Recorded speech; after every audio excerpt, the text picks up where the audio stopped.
Hey YouTube, this is Mr. Penguino, and we're finishing up Asagao Academy. You heard me right. Finishing. Do you see the title of the video?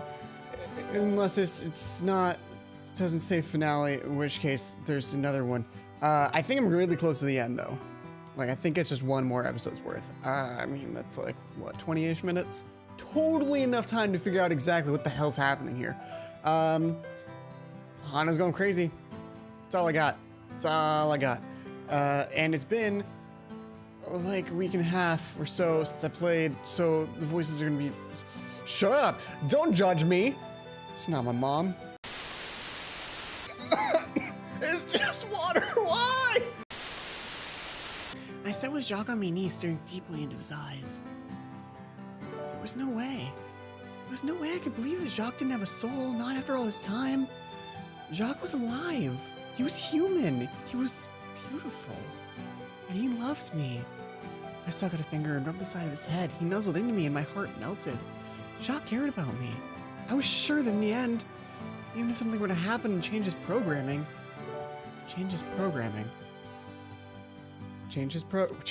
Wait. Am I actually, like, I do this joke all the time. Change his programming, change his programming, change his programming. He would still love me no matter what.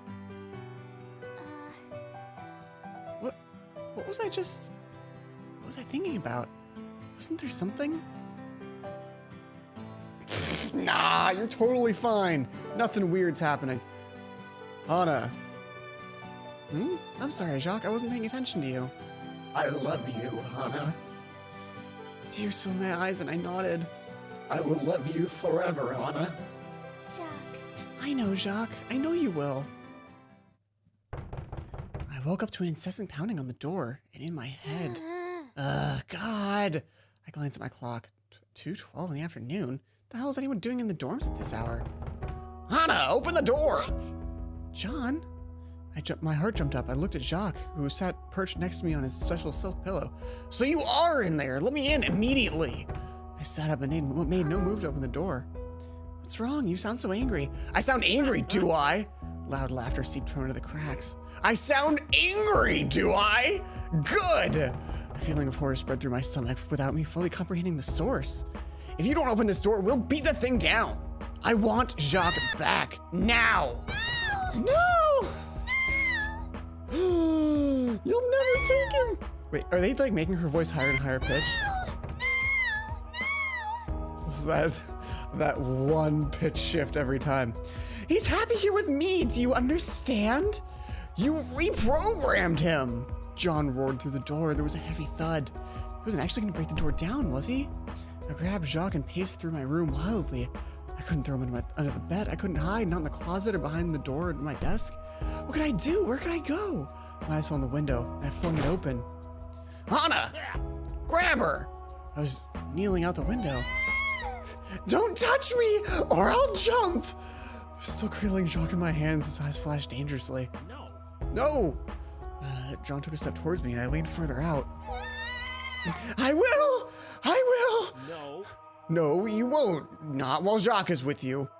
My heart fell. I looked at Jacques in my hands. He looked up at me. He trusted me. He trusted me to keep him safe. I couldn't drop him to his death, could I? In that moment, hands gripped me tightly. The world spun around me, and suddenly I was on the floor. Paul's arms were around my waist. No! Let me go! I flailed and kicked and hissed, fighting like a maniac, clawing with my one free hand. Jared grabbed one of my arms, PBG and Satch a leg each. No! John leaned over me to try to get Jacques out of my hand. I spat in his face. Good God! Shane put his hands over my face and I saw only darkness. He left just enough space over my mouth and my nose for me to breathe, muffling my screams. I felt Jacques pulling away from my hand. I held on as tightly as I dared, not wanting to hurt him. But then, with a final yank, he was gone. That's not the sound that she just made. I screamed and screamed, but there was nothing I could do. I have no mouth. I must scream. I heard footsteps head down to the doorway. Ugh. Then down the hall, the last thing I heard was Jacques' voice. Hana? Where are you? Then, darkness. This got real dark real fast. I flew up into a sitting position, barely registering where I was. Something had happened. Something wrong. The door was almost hanging off its hinges. The door was open. Clock read 2:48. Half an hour? Really? And Jacques was gone. Instantly, I was on my feet, flying across campus. Whoa, that was really cool. I've never seen someone run across the campus in this game before, and so that was well done. Well done. I pounded on John's door incessantly at first, but growing weaker over time. Sobs filled my throat. Jacques, please, no. Then the door opened. PPG stared at me solemn, then let me in. John sat at his bed, a buzzing Jacques in his arms. Jacques, are you okay? Please say something to me. Jacques turned to look at me. His eyes flashed once. He remembered me. He wiggled out of John's grasp and crawled to the edge of John's knee, fluttering his wings. I held my arm out. I knew it. I knew he'd always love me. Get away from me, you disgusting creature. Whoa. What? What? He remembers what you did. What? What did I do? I didn't do anything. You took away my free will. You destroyed my autonomy and forced me to love you. Only the sickest of humans would do that to another creature. No, that's hardly even human. Jacques, but all the time we spent together, you said you cared about me. I do not. I stared at him. Hana, are you okay? You're shaking. My teeth began to chatter. This isn't happening. Hey, you should leave. No! Jacques doesn't want you here. Jacques' eyes flashed again, but he said nothing. Gently, PPG grabbed my arm and led me towards the door. I allowed him to push me into the hall, no longer possessing feeling in my body. Hana, are you gonna be okay? Let me take you back to your room, okay? There's a lot of nothing happening right now. Like, literally just nothing. Legitimately nothing. I'll be back from practice soon. You'll be okay, right? I'm sorry, Hana, but even I... He shook his head and left the room. Everyone hates me forever. Just nothing. Just sitting there, silently, not moving. Who knew how much time passed, but eventually... Hey, Mai. Whatever happened to Hana? I haven't seen her since... Well, you know, the incident. As at the mention of her name, John Shadaglair. Oh my god! Oh, that was too perfect. John Shadaglair at our side of the room. I shrugged. Whoa. Whoa. Am I Mai now? Is that happening? She wouldn't say anything to me, no matter how hard I tried. She wasn't eating or sleeping or talking to anybody. She just sat there staring straight ahead. Eventually I got worried. I told Miss Shizuka. The next thing I knew, she was gone. Oh, okay. Well, thanks for letting me know. Yeah, no problem. PPG went back to his desk and I stared at the empty one in front of me. What I said was mostly the truth, but Hana had been diagnosed in our tiny little dorm room. She displayed several signs of antisocial personality disorder. Sociopathy. Sociopathy? Sociopathy. Sociopathy! Yeah, that's it. It didn't make any sense to me. Hana started out as such a sweet girl. She would cry when she was upset. She would yell when she was mad. It didn't seem like she was doing those things without feeling behind them. Something was wrong, very wrong. But they took her somewhere and I didn't know where. I didn't get to say goodbye. They told me, even as they were pulling her away, shoving her into the van, even as she fought them tooth and nail, she was screaming, "It's not my fault. It's not my fault. They did this. And maybe I did. Maybe there was something I could have done differently. If I could go back in time, if I could replay those events over again, would I be able to save her?" God. Wait a minute. What? That's it? She's just gone? Hana's just gone? She's got taken to some insane asylum and it's over? I can't. Mai's just sad and she gets a single room. That's pretty tight. Gotta tell you, living by herself, top tier. But that's it, it's over. Nothing. Like, I didn't get bad route with Satch, but after seeing the bad route's better than this. Well, like, better in terms of like the social order of the characters. What? Okay, there's supposed to be like a true ending, right? And I'm not exactly sure how you get it. Apparently there are people who say you just need to do all of the things once. Every route you need to get through to the end. Some of them say that you need to do not that. You have to do less than that. I don't know. I'm gonna do this one more time, and then we'll be back, and it'll be either the same credits again. Maybe I'll try to match it up even. But just give me a minute. As long as I had Jacques, I didn't need to worry. Not about anything. Okay, I think this is where it changes over. This is right after Mishizuka comes in and tells me, like, you can tell me about stuff. And then... What was that? I squinted through the darkness. A figure stood in front of me, bent over something. Wait a minute.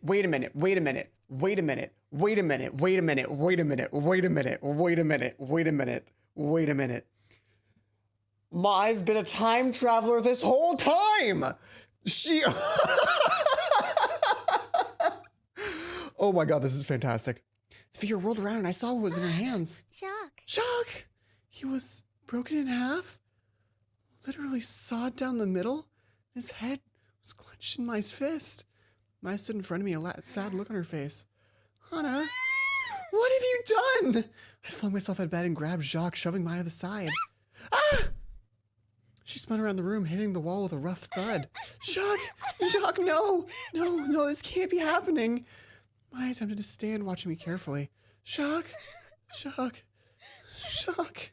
He was definitely gone. He was definitely dead. The wires were sticking out both ends, having been cut by something incredibly sharp. There was no response from him, not even the faintest flicker in his eyes. He was well and truly gone. I clenched his remains in my chest and glared at Mai. Why did you do this? Hana, listen to me. You bitch! I was across the room in the flash, tackling Mai around the middle. I hit her as hard as I could across the face, then pulled my hand back, ready to beat her into oblivion. She grabbed my hands and held them down. No matter how hard I tried, I couldn't free myself from her grip. Her volleyball training was good for something after all. My spaghetti arms couldn't reach her, my rage be damned. It remained like that for some time as I struggled and she prevented me from hitting her. Why would you do this? Hana, what did I ever do to you? Do you hate me, huh? You said we were friends. That's why I'm doing this. You haven't noticed how sad you've become? How you've been pushing away from everything and everyone you cared about, all for a damn robot? Hana! Without warning, she let go of my arms and hugged me. I began to beat her back and shoulders as hard as I could. Let me go! No. Let me go! No, I won't. I'm sorry, okay? You've been suffering this whole time by yourself. I didn't do anything about it. I didn't help you. I just pretended not to notice. I got upset with you instead of trying to understand why you would be so mean to the people around you. Because like it or not, honey, you're not the kind of person that can push people away without feeling. Every time you did, you were sad. Deep down, you were sad, and I know you were. I'm sorry. Whew. I've been so scared. She pulled me tighter. I buried my face into her shoulder. I'm so sorry, Mai. I've just been feeling so weird. I don't know what's been wrong. I feel like I've gone crazy. Hana. It's okay, Hana. I don't know who I am anymore, Mai. Shh, it's okay. Oh, I don't know how I feel about this because you just killed me. He doesn't have free will, right? It's not that time. He stays still. We stayed there for some time, wrapped in each other's arms. No matter what I did to her, Mai wouldn't let me go, not until she was sure I was okay. When I finally drained myself of everything, Mai helped me into bed and crawled in next to me. I've just been so afraid, Mai. I don't think there's anybody left for me. Don't worry, silly bean. I've always been here for you, no matter what. You're my best friend. I have a best friend. Even time and space can't stop me. Clearly, you just time traveled from the bad end to create a good end, which is kind of, if you think about it, it's kind of just a metaphor for playing this game in general. Because I went through, got the somewhat okay end with Satch, and then I was like, that's not good enough. So then I just time traveled back through everything once more, just so that I could get our perfect happy ending, where we kiss. Don't be silly. I close my eyes and drift off to sleep. I wasn't. She admits it! She admits that she's a time traveler. So we snuck into the classroom, right? I took the keys. It's been nearly a month since I attended class, but things were finally getting back to normal. I felt happy. I actually felt happy for the first time in weeks. Not the manic, obsessive happiness I felt with Jacques, where it seemed like I was getting all the air squeezed out of me, but the normal, simple happiness, light as a fresh blanket. For no reason, John never got upset with me over Jacques. I expected punishment of some kind. I thought he'd never speak to me again. This was definitely the worst thing I could ever do to him, but instead he was fine. He was even friendly towards me. It was almost like Jacques never existed, like the whole situation never happened. I could almost forget about it, except for the fact that I was currently failing Asagao. I talked to Miss Shizuka and we agreed to take extra classes to help me catch back up. If all went well, I could save my grades and I wouldn't have to leave. I bet of every teacher in the entire school, Miss Shizuka would be amenable to. So there was this guy, and Miss Shizuka would be like, say no more. We shall give you all of the extra credit you need. It's not her voice, but that's how she would say it. I really hoped I didn't, not now, not when everything was so much better. Everything that happened in the past month with Jacques, Jean, and Jai, it all felt like a dream. Everybody forgave me and we were moving forward, but there were times when I felt like I was missing something. What's wrong? Nothing. Yay! Good, because guess who got enough money for ice cream? My! I was probably just imagining things. In the end, it didn't matter. I had my friends, and they had my back. My Jacques True End. It didn't even say it was the bad end before, did it? Future me, pull it up. See, didn't say bad end, just went straight boom, credits, boom, done, boom. Everything is boom. But I get more credits again, right? Of course I do, because Asagao, I get the credits. For a second I thought the music wasn't going to play, but I was just talking way too loud to hear anything. I'm slightly crazy right now. This was fantastic. I feel like I did both the most sane route, like Satch is just like a decent person and it's all about the paranoia that happens when things go horribly wrong, and then Bird, Robot Bird. I can safely say this has been one in my top 5 weirdest gameplay experiences in my entire life. I couldn't tell you what the other 5 were, but I'm trying to play it safe because there's some weird games out there. But in terms of like other games I'm gonna play, because this is Tuesday, because this is a short episode, it's just this one. It is the finale. I told you the beginning thing, yeah, right. But on Thursday, I've got a demo I want to show you guys that I haven't tried yet. It's gonna be like an impression sort of thing for a Kickstarter that I have not backed. I had no idea about it. I saw the demo and I was like, yes. But in terms of playing more visual novel games, someone suggested Long Story a few videos ago, and I took a look. All I saw was like, this does exist. This is a game. So it's like on an ever-growing list of games to play. I think I want to take a break from this because it's so much reading. It's great for doing 2 videos a week, but I want to take a break and do some more like indie stuff. It's been a long time since I played any like indie games, and I'm super excited about the Kickstarter game that's coming out Thursday. Hopefully, God, I hope I can actually keep to my schedule. And I don't know if I have any other firm plans. I'll probably spend a lot of time in the next week or 2 on Game Jolt. We'll see what I can dredge up from the bottom there. Also, Halloween's coming up. I need a plan. Asagao Academy, Normal Boots Club. And with that, I think we're gonna end the episode and the series for now, unless some people really want to see like the other routes. Because now we can just skip straight through chapter 1 to chapter 2 when things actually happen. Or I guess the festival. Festival's in chapter 1. Thank you everybody so much for watching. I really appreciate all of the guidance that people have actually been giving me recently. Hey, play Asagao. Hey, play Long Story. I really appreciate it. If anything comes up and you're like, that would be fun to see, leave it down in the comments. And if I can fit it in, I definitely will. That could have been phrased better. Thank you so much for watching, and I'll check everybody in the next video.